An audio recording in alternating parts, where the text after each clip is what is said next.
নিশ্চিত হয়ে গেল 2026-এর বিধানসভা নির্বাচন রাজ্য বিজেপি লড়তে চলেছে শ্রমিক ভট্টাচার্যের নেতৃত্বে। দলের পক্ষ থেকে ঘোষণা করে দেওয়া হয়েছে আগামী দিনে রাজ্য সভাপতি পদের দায়িত্ব সামলাবেন তিনি। প্রথমে আপনাকে অভিনন্দন, যেহেতু এত বড় একটা পদ আপনি পেলেন, দীর্ঘ বছর আপনার পথ চলা এই বিজেপির সঙ্গে, তারপরে আজকে এসে দুটো বিষয়ে প্রশ্ন আসে। এক, পার্টির আপনার প্রতি আস্থা। দুই, আপনার আত্মবিশ্বাস এবং দলের কর্মীদের সঙ্গে আপনার সম্পর্ক কোন জায়গায়, কিভাবে দলকে এগোবেন? সভাপতি পদটা একটা বহমানতা, 3 বছর অন্তর অন্তর পরিবর্তন হয়। এটা পুরোটাই একটা টিম গেম। পার্টি সংঘবদ্ধ, পরাজয় নিশ্চিত জেনেও 80-র দশকে যারা পোস্টার লাগিয়েছিলেন, স্ট্রিট কর্নার করেছিলেন, নিজের ব্যক্তিগত ফিক্সড ডিপোজিট ভেঙে নির্বাচনে প্রতিদ্বন্দ্বিতা করেছিলেন, জমানত বাজেয়াপ্ত হবে এটা জানার পরেও তারা সবাই বিজেপিতে একযোগে নামবেন। এবং তারও বড় কথা হলো যে এই মুহূর্তে কোনো রাজনৈতিক দলের হাতে আর পশ্চিমবঙ্গের বিধানসভার ভবিষ্যৎটা নেই।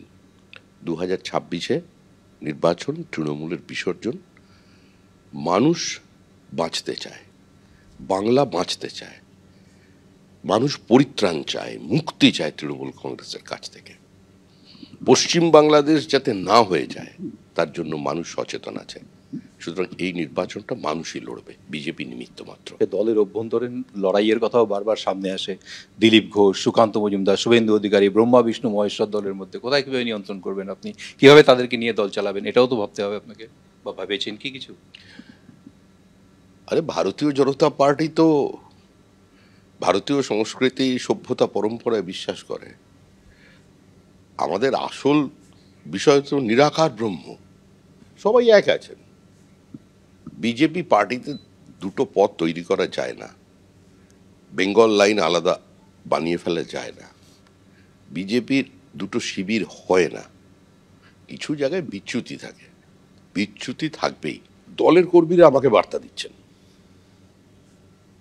যে আমরা সবাই আছি, যেভাবেই হোক তৃণমূলকে ফেলতে হবে।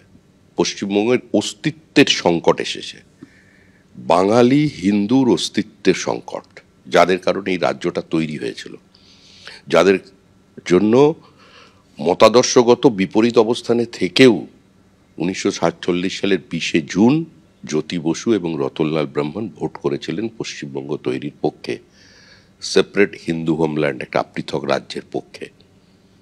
তো সেটার জন্য কিছুদিনের জন্য রংটাকে দূরে সরিয়ে রাখুন, আগে এই সরকারটার বিসর্জন দিয়ে দিন, তারপর যে যার পতাকা খুঁজে নেবেন। ইন্দিরা গান্ধী কালচারাল সেন্টার, যিনি জন্মদাত্রী বাংলাদেশের, 70,000 বই ছিল লাইব্রেরিটার মধ্যে। আমাদের এখানকার বুদ্ধিজীবীরা যেতেন, সাহিত্যিকরা যেতেন, একটা বই অবশিষ্ট নেই, সব আগুন ধরিয়ে দিয়েছে।